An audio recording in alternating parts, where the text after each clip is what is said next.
Houston at Jacksonville. Jacksonville is now an 8.5-point favorite. We're 100% going to have to take the Texans in the contest.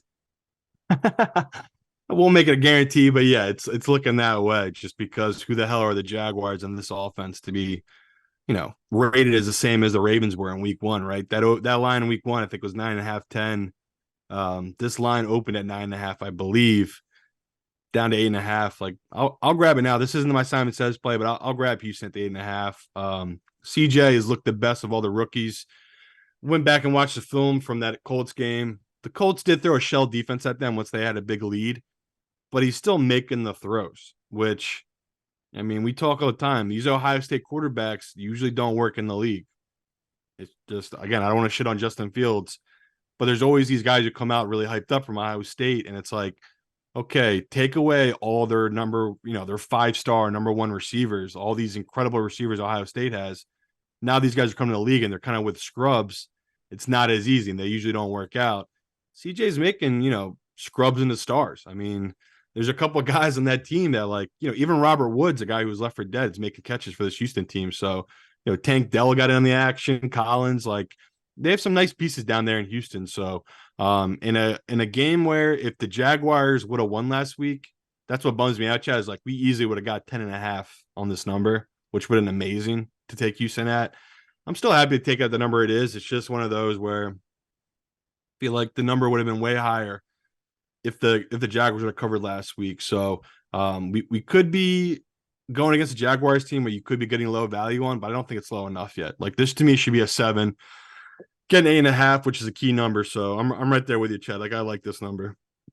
It's interesting to me that you say that about CJ Stroud. I've seen limited numbers of their plays. I haven't watched a full game film for them, but every time I've seen him, he's looked confused and he's dropping back and running back further. And I like Robert Wood seems to be the only player he's comfortable making any tight throws to. No, So he loves Collins. That's his guy. what are you seeing right now that like makes you feel he's better than anybody else who's playing quarterback as a rookie? What if I told you he in his second start of his career, he threw for more yards than any quarterback that's ever come out of Ohio State to the NFL? Is that something you might be interested in? No, because we've already said the quarterbacks from Ohio State, A, haven't been that good, and B, gross yardage in a game is not an indication of you being very good. It's an No one indication else ever could do it, though. Like, to me, that's a big deal where it's like this kid could easily have just gotten down, not gone through the motions, and not really kept trying. And, like, I love that they're working through stuff in Houston. It's going to be a shit show, dude. The guy went to the number 2 team in the draft. Like, Houston's got a lot of issues. Like, you're seeing it here with your Bears team, bro. If you draft in the top 5, the top 10, you suck. And you don't get better in a year unless your quarterback is that guy. So, like, they're going to have a really shitty year. I mean, you saw with Bryce Young. Bryce Young is going to look terrible. It's just how it is as a rookie. Like, the Brock Purdy thing is the unicorn of unicorns. Like that, the Roethlisberger, like those guys never really come along. Yeah, thank you, Evan. My guy, Evan. Thank God Evan's here. 4th in passing yards with no interceptions, Chad. Go fuck yourself. Bad mouthing CJ.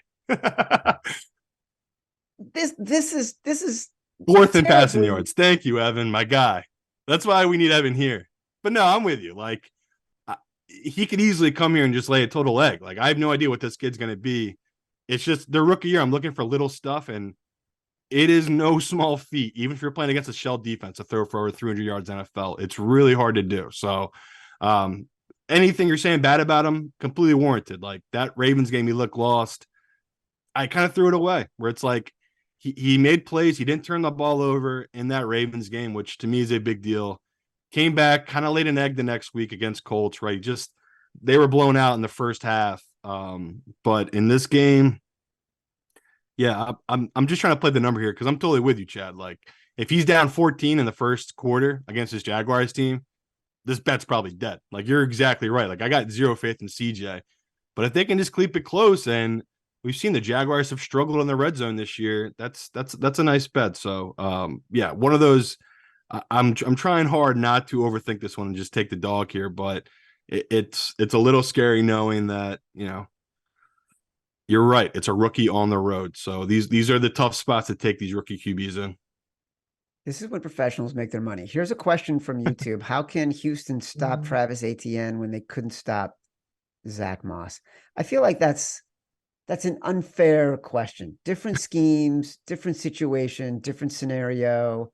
But maybe you've seen something in the film that makes you feel more confident. No, it is tough where it's like you brought in a defensive head coach and the defense hasn't looked great, but no, that's definitely a fair argument. The Houston might be one of the worst teams against the run.